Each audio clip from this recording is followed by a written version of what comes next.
बर वक्त जो है मैं समझता हूँ कि कानून को हाथ में नहीं लेना चाहिए, कानून की हुक्मरानी को कायम रहना चाहिए।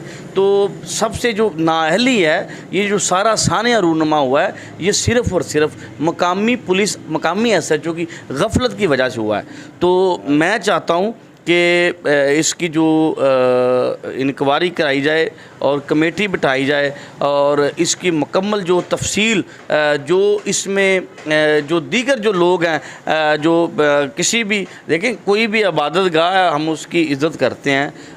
हमारे नबी पाक सल्लल्लाहु अलैहि वसल्लम ने ईसाइयों को मस्जिद नबवी में इबादत करने का जो मौका दिया, आप समझते हैं। तो इसी हवाले से जो चर्च हैं वो उनकी इबादत गाह हैं, जैसे हमारी मस्जिदें हैं।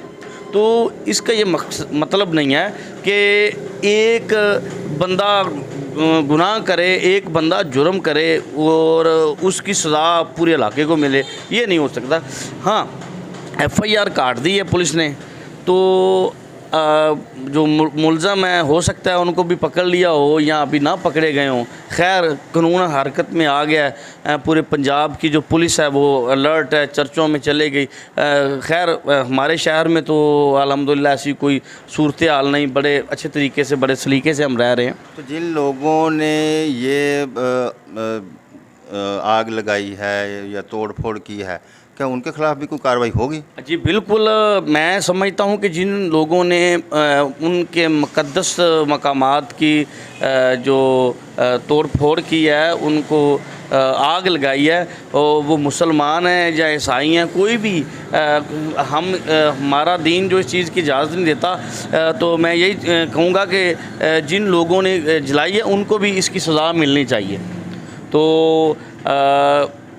आखिर में मैं यही कहूँगा कि हम पाकिस्तान के दो रंग हैं, परचम के दो रंग हैं, एक सब्ज़ और एक सफ़ेद। तो सब्ज़ जो रंग है वो मुसलमानों का है और जो सफ़ेद है वो अक़लियत का है।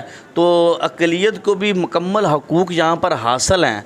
तो एक दो बंदे जो जुर्म का इर्तिकाब करें, उनके ख़िलाफ़ जो है मुकम्मल जो है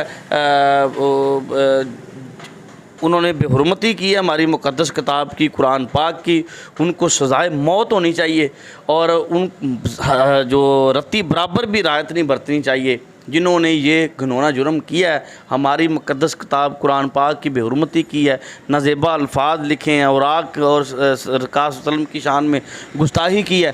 पीछे भी आपने देखा कि यहाँ ये इटां वाली गाँव में भी एक ये सानिया हुआ था और आसिया बीबी वाला, तो आपने भी रिपोर्टिंग की, देखा सारा कुछ, सारे मामला देखे।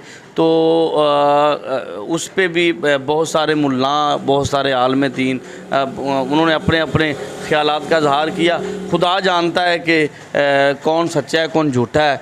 तो ये भी सूरत हाल हम देख रहे हैं जड़ा वाले की, जितनी हमें हमारे पास तफसील आई अभी तक, उसमें जो ज़्यादातर जो है एक तो हो सकता है कि उन्होंने भी इस गुरूर में ये जुर्म कर लिया हो कि यार एसी तो साडा लगा है, तो ज़ाहिर है कि एसी जड़ा वाला लगा है, शौकत मसीह है, अक़लियत से है।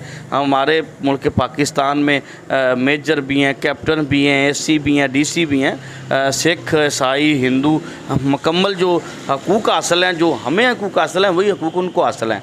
और मैं यही कहना चाहता हूँ कि इसकी जो है मुकम्मल इंक्वायरी होनी चाहिए। आया जो बातें हम तक पहुँची हैं, अगर उन्होंने ये किया भी है कि नहीं किया, देखिए ना, एक ख़तून कह रही है, ख़तून ने जाके अपने बेटे को जगाया।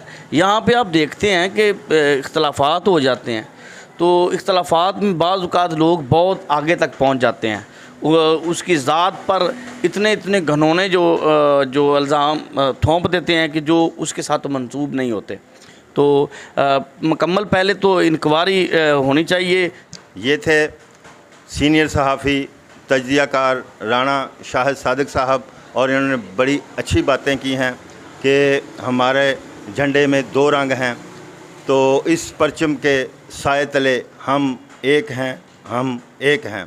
तो नाज़रीन देखते रहें, क्योंकि कोई देखे ना देखे खलील तो देखेगा। इसी के साथ ही अपने मेज़बान खलील अहमद सज्जाद को इजाज़त दीजिए।